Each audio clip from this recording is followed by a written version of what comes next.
안녕하십니까? 오늘 함께 나누실 성경 말씀은 마태복음 25장 37절에서 40절입니다.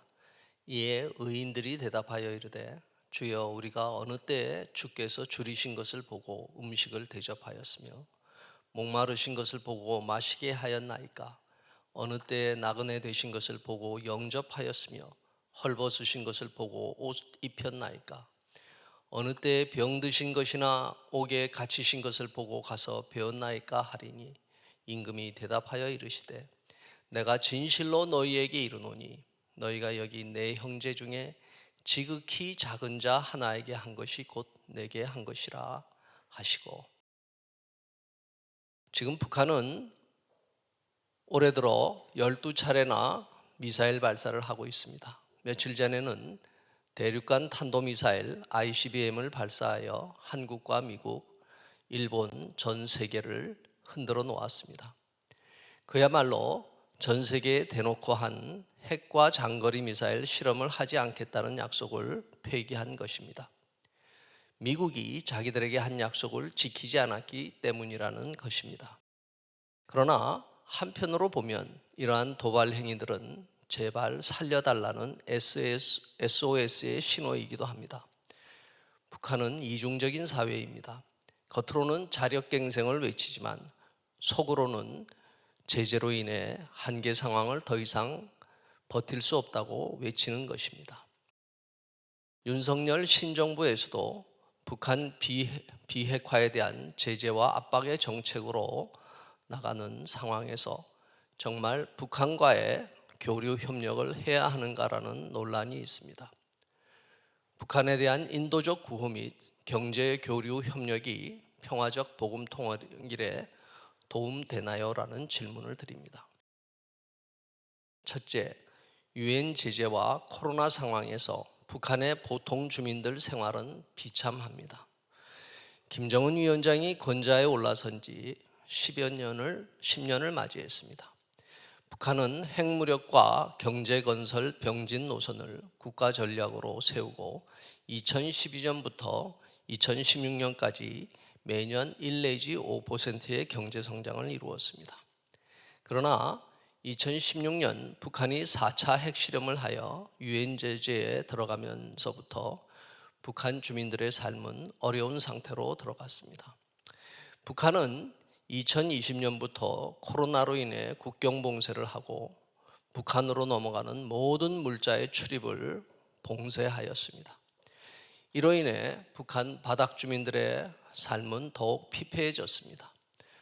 동영상을 통해서 보는 북한 주민들의 삶의 모습은 그야말로 눈물이 날 지경입니다. 조중국경에 접해 있는 해산시 주민들의 의식주 생활을 보면 추운 겨울에 압록강변으로 나가서 얼음을 깨고 물을 길어와 생활용수로 써야 합니다. 살림집의 수준과 부엌, 화장실은 열악함 그 자체입니다. 산에서 나무를 해서 밥을 지어야 하며 추운 겨울 난방은 우리와 비교할 수가 없습니다. 국경 봉쇄로 인해 중국으로부터 들여오던 기본 식료품으로서 밀가루와 설탕, 콩기름, 조미료가 공급되지 못한다고 합니다. 보통의 북한 주민들은 지금 식생활에서 이런 것들이 없이 먹고 있는 실정입니다. 북한의 경제 규모는 한국에 비해 아주 작습니다. GDP는 300억 불로서 한국의 2% 규모입니다. 대한민국 국민의 1인당 GDP는 3만 5천 불이나 북한 주민은 1,300불입니다.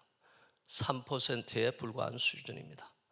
북한의 주민 생활이 이처럼 피폐한 상태에 이르는 것은 북한이 주민 생활보다는 국방에 대부분의 물적, 인적 자원을 쏟아붓기 때문입니다.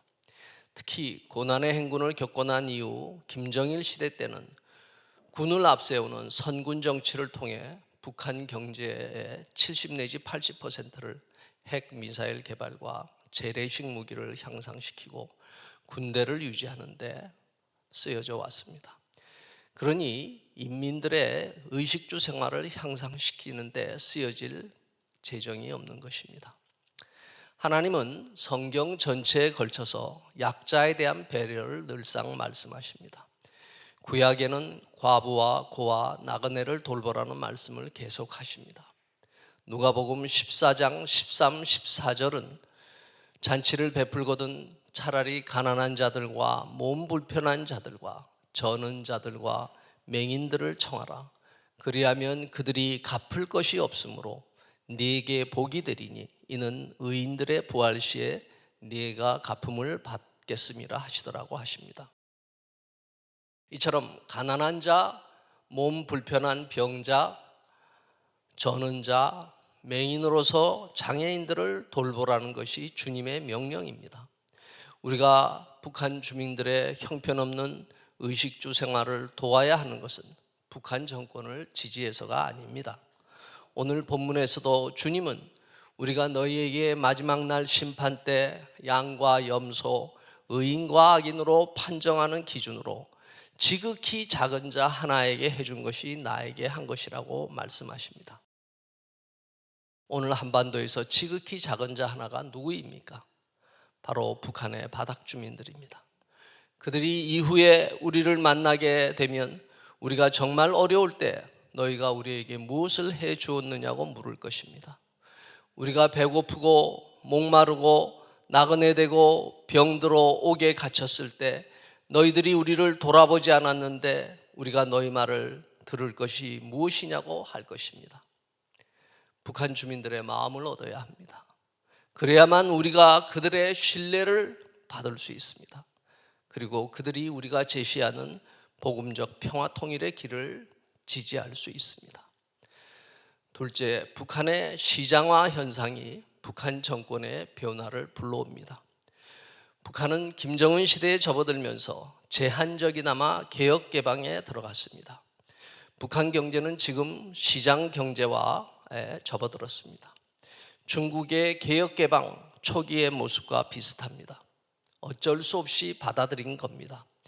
중공업이나 군수 부문에서는 계획 경제가 유지되지만 일반 주민들의 의식주와 관련된 부문에서는 시장 경제화가 상당히 진전되어 있습니다. 장마당이라 불리우는 인민시장은 시와 군마다 2개 정도씩 500여 군데가 생성되었으며 골목시장까지 합치면 1,000여 개가 북한 인민들의 의식주 생활을 돌아가게 하고 있습니다. 전체 인민의 80% 이상이 시장경제 활동에 참가하여 소득을 올리고 있다고 합니다. 탈북민들도 한국에 와서 모은 돈을 북한에 있는 가족들에게 보내고 있습니다. 탈북민들의 북한 가족회로 송금하는 것은 오랫동안 이루어졌습니다.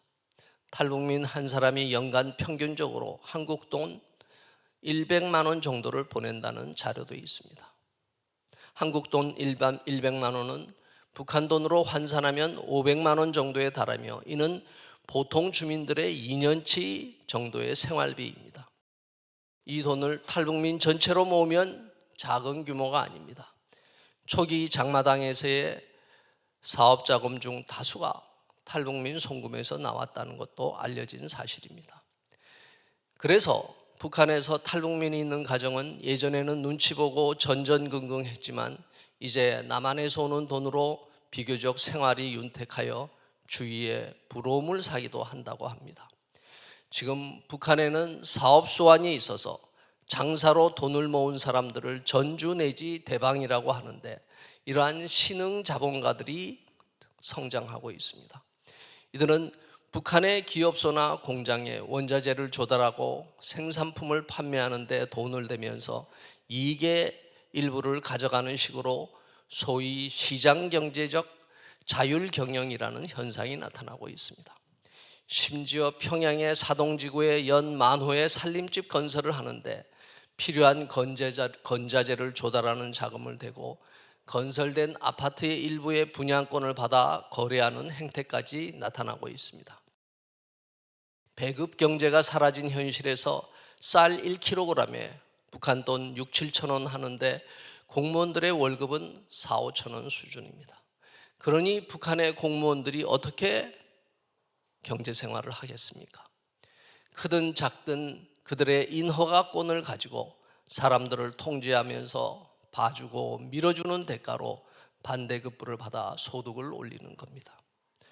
서평양의 고급 아파트의 거래 가격이 10만 불에서 30만 불에 이르며 알짜 부자들은 서울 강남의 수준 생활을 한다고도 합니다. 그래서 어느 영국인 기자는 평양 생활을 하면서 그곳에서 겪은 실제의 경험을 바탕으로 조선 자본주의 공화국이라는 책을 펴냈습니다. 서울대에서 북한 경제를 연구하는 김병현 교수는 이러한 북한 경제의 현실을 그야말로 정경유착형 빈익빈 부익부 뇌물경제라고 말합니다. 언젠가는 이러한 북한의 지배체제의 변화가 올 수밖에 없을 것입니다. 최근 북한의 반동사상 문화 배격법이라는 것이 나왔습니다. 이는 사회주의 청년동맹의 젊은이들이 한국 영화와 드라마를 보면서 타락한 자본주의 문화에 빠져드는 작태들을 경계하고 처벌하려는 내용입니다. 그러면서 순수 사회주의 사상을 더 교양시켜야 한다는 것입니다. 그러나 이런 법까지 나온 것을 보면 한편으로는 이미 북한 사회에 한국 대중가요, 연예인, 패션, 말투와 같은 한류 문화가 널리 퍼져 있다는 것을 반증합니다. 시장 경제가 확대되면 시장은 필연적으로 자유의식을 불러오게 됩니다. 시장에 참여하는 분들은 자기 책임하에 물건을 조달하고 판매하며 대금의 결제를 해야 하기 때문에 스스로 판단하고 결정해야 합니다.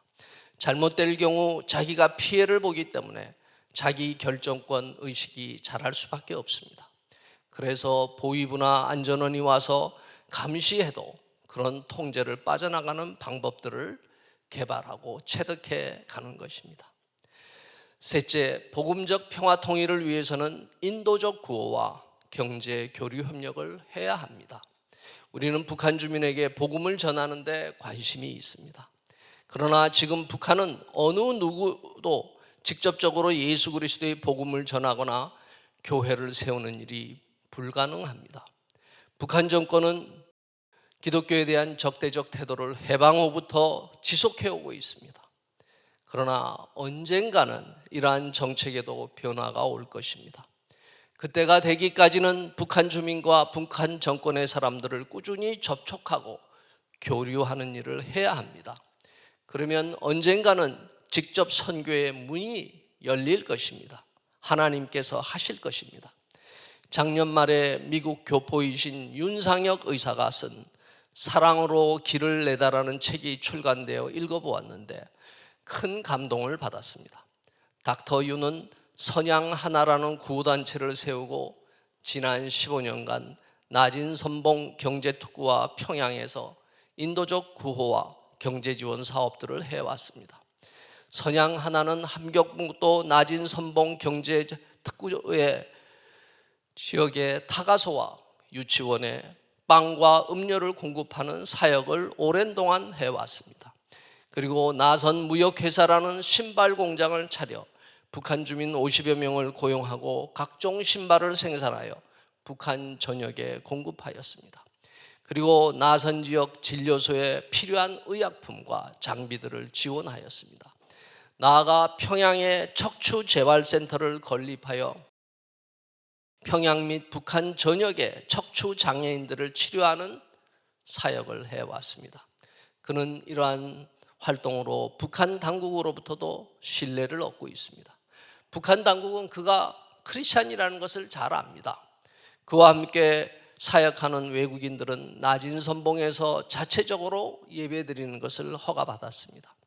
그러나 북한 주민에게 전도하는 행위는 철저히 금지되고 있습니다.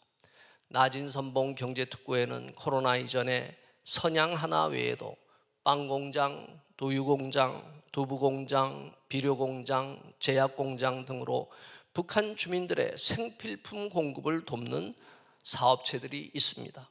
이들 업체들은 외국 국적의 한국계 교포들이거나 외국인들에게 의해 운영되고 있습니다. 이들은 모두 그곳에서 돈을 벌기 위한 사업을 한다기보다 투자 내지 후원받은 돈을 북한 주민들을 살리는 일에 쓰고 있는 것입니다. 그들은 비록 말로는 복음을 전하지 못하지만 몸으로 삶으로 복음을 전하고 있는 것입니다. 한국인은 한국 국적을 가진 상태에서 이곳에서 이런 일을 할 수 없는 현실입니다. 바닥 수준에 있는 사람들을 살리고 도우는 일이 인도적 구호입니다.